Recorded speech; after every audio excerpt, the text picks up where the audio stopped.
Maglilinis tayo ng freezer.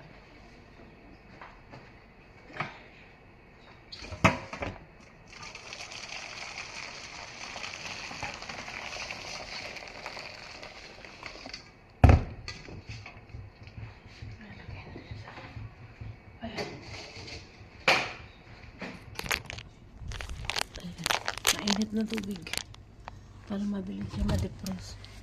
Ito isa okay pa siya. Magdagdag lang tayo, magdagdag.